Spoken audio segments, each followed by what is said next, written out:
지원단장 김동아 의원님 오셨습니다. 5월 21일 9시 기준으로 2,368명이 방문하였고 1,456건의 제보가 접수되었습니다. 매체별로는 네이버가 26.27%로 가장 높은 수치를 기록했고 그 뒤로는 SNS 15.63, 유튜브 14.13, 커뮤니티 10.38% 순으로 제보되었습니다. 이재명 후보를 연이어 계속 허위사실을 유포하고 있습니다. 시흥 살인사건과 관련하여 허위사실을 유포하고 있는 것이 다수 확인되고 있습니다. SNS 등에서 특정 이용자가 시흥 살인범 관련 게시글에 이재명 분리하면 바로 중국인 조폭을 풀어서 묻지마 살인 저지르는 거 봤지 등의 허위글을 게시하였고 또 다른 트위터 이용자는 실제 보도된 외국인 범죄 기사와 함께 이재명이 대통령 되면 완전 중국인 무법천지 되겠네 등의 허위 주장을 덧붙였습니다. 심지어 일부 이용자는 이재명의 중국인이 시흥에서 2명을 죽이고 도망 중이다. 이재명이 집권하면 중국 조폭이 한국에 와서 난장판 만들 것이라는 허위 사실을 유포하고 있습니다. 가짜뉴스 대응단의 주요 대응 현황 말씀드리겠습니다. 사전투표 일정 관련해서 말씀드리겠습니다. 이번 21대 대통령 선거의 사전투표가 5월 29일, 5월 30일 양일간 평일에 진행됩니다. 과거에 진행됐던 것처럼 주말을 포함한 금토가 아니라 이번에는 화요일 날 6월 3일 투표인 관계로 목요일, 금요일에 진행됨에 유의해 주시길 바랍니다. 특히 사전투표를 하지 말라고 하는 그런 캠페인이 일부에서 벌어지고 있는 점에 대해서 유의합니다. 저희는 각별하게 이 사전투표가 어떻게 가짜뉴스를 유포하는지 그 진론지가 되는지를 면밀히 살펴보고 국민 여러분께 소상히 보고 드리도록 하겠습니다. 좌파 이권 카르텔 운운하며 국민 사이렌 성명서에 대한 입장입니다. 5월 19일 날 국민 사이렌 센터에서 시민단체 퍼주기법을 추진하는 정책 협약을 맺었다며 좌파 이권 카르텔 고발하겠다는 성명을 발표했습니다. 시민단체는 다양한 이념적 스펙트럼을 가지고 있으며 정부의 정책 감시와 공공이익 증진이라는 공적인 역할을 수행하는 곳입니다. 좌파 카르텔로 매도하는 것은 명백히 정치 낙인 찍힙니다. 시민단체에 대한 국고부조는 엄연히 법률 및 조례에 따른 절차의 진행이며 각종 사회복지, 인권, 환경 등 정부의 손이 미치지 않은 곳에서 역할을 수행하는 데 지원되는 겁니다. 시민사회 기본법 또한 시민단체의 공공성을 인정하고 협치구조를 제도화하려는 법입니다. 비세혁명 시민본부가 지난 5월 16일 시민사회단체 연대회의 시민사회 활성화 전국 네트워크와 맺은 정책협약은 윤석열 정권의 기간 위축되었던 시민사회 자율성과 역동성을 되살리고 민주주의 회복을 위해 정치권과 시민사회가 노력하고자 하는 취지로 체결되었습니다.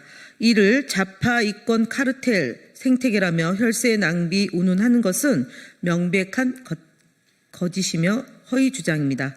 가짜뉴스 대응단은 국민의힘 국민 사이렌 성명에 대해 강한 유감을 표합니다. 뉴데일리 등 왜곡 보도, 선거 개입 시도를 중단하기 바랍니다. 뉴데일리는 5월 19일자 보도에서 지규현 판사의 접대 의혹 부인과 관련해 민주당이 공개한 사진을 두고 마치 민주당이 사진 공개 이후 지규현 판사가 반박하는 것처럼 보도하여 사실관계를 왜곡했습니다.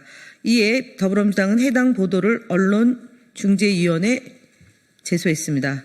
또한 뉴데일리는 긴급진단이라는 기획 시리즈를 통해 선거운동 시작 이후 총 4건의 분석 기사를 보도하며 이재명 후보와 김문수 후보를 각각 2건씩 다뤘습니다.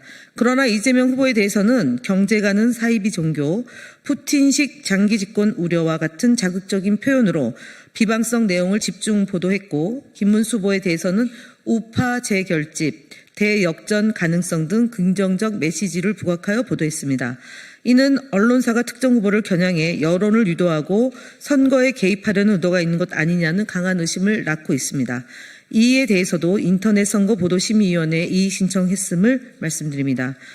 이와 함께 뉴데일리는 민주당이 시민사회단체와 체결한 정책협약을 다루며 일부 단체의 진보적 성향을 문제 삼아 민주당이 집권하면 반미 반북 성향의 단체 수백 곳의 혈세를 지원해 돈 파티를 벌일 것이라는 근거 없는 추측성 보도를 내보냈습니다.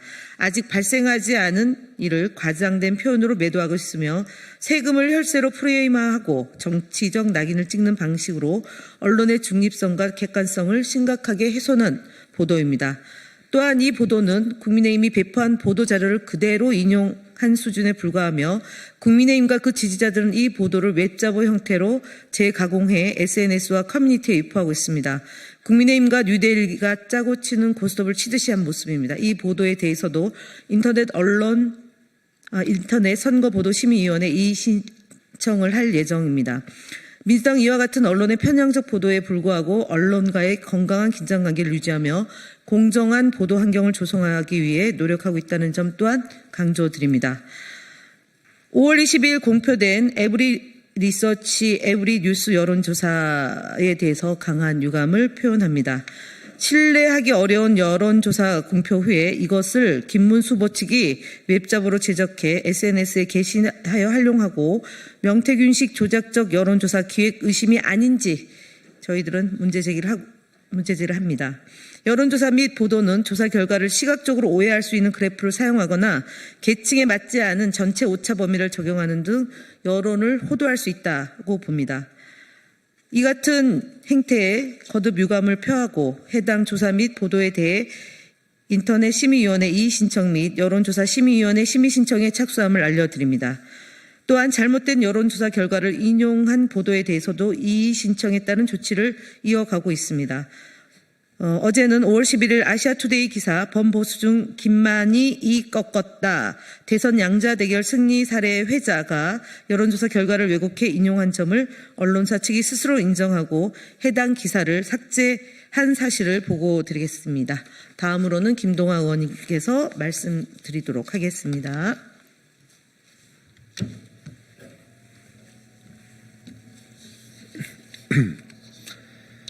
네, 다음 말씀드리겠습니다.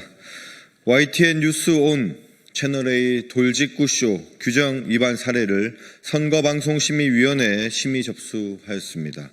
5월 20일 YTN 뉴스 온에 출연한 국민의힘 김희정 대변인은 이재명 후보는 결국은 자기에게 이익이 되기 위해서는 다른 거 다 무시하고라도 할 거다.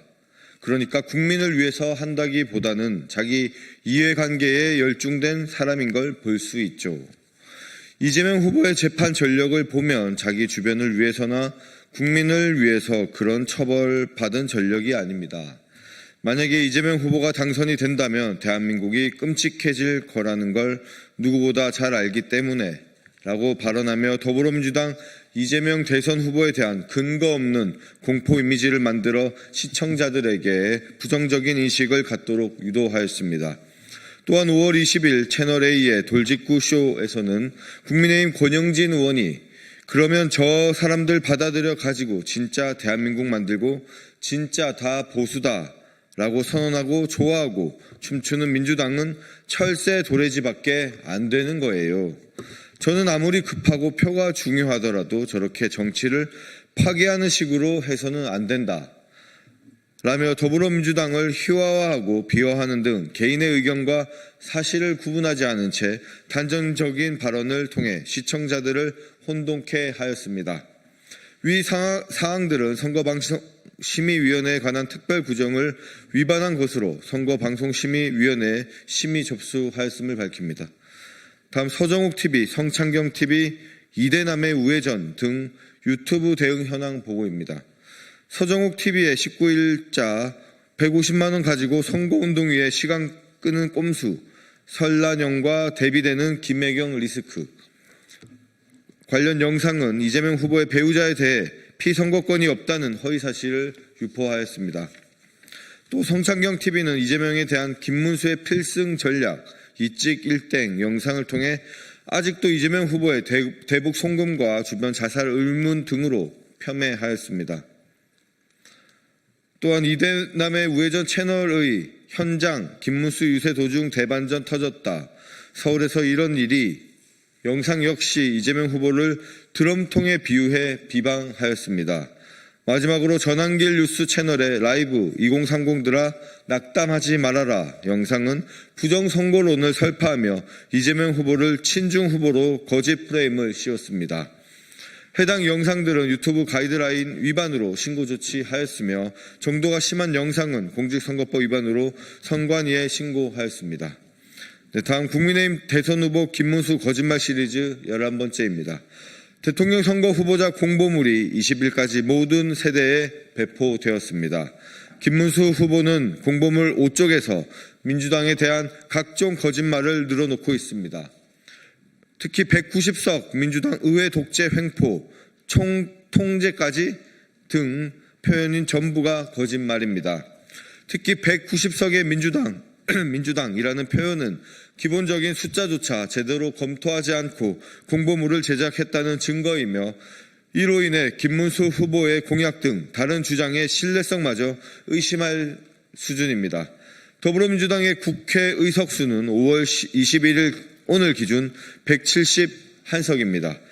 의회 독재 횡포라는 표현도 거짓입니다. 법률 재개정 등의 행위는 국회의 제도적 권한 행사입니다.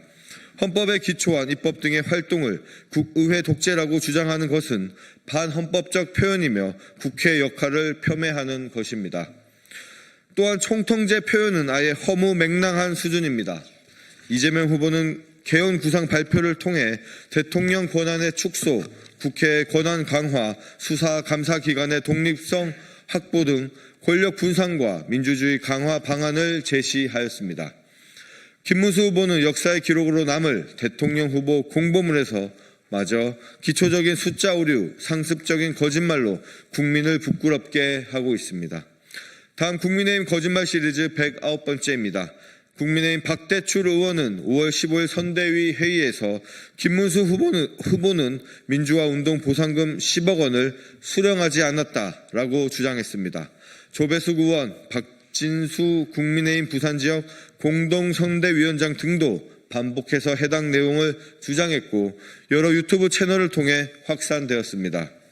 하지만 언론 보도에 따르면 김문수 후보가 2000년부터 2004년 사이에 민주화운동 보상금을 신청했다면 산정 액수는 도시근로자 4인 가구 월 평균 소득 30개월분 수천만 원 수준으로 측정됩니다. 2005년 이후부터는 선출직 공무원으로 활동하였기에 신청 자격이 되지도 않았습니다. 그렇게 김문수 후보가 민주화운동 보상금 10억 원을 받을 수 있었음에도 거부했다는 것은 거짓입니다. 김문수 후보의 민주화운동, 노동운동 경력을 폄훼할 생각은 없습니다. 하지만 보상 액수 등이 부풀려 청렴을 강조하는 거짓 행동을 지적하는 것은 완전히 다른 문제임을 밝힙니다. 네, 이상입니다.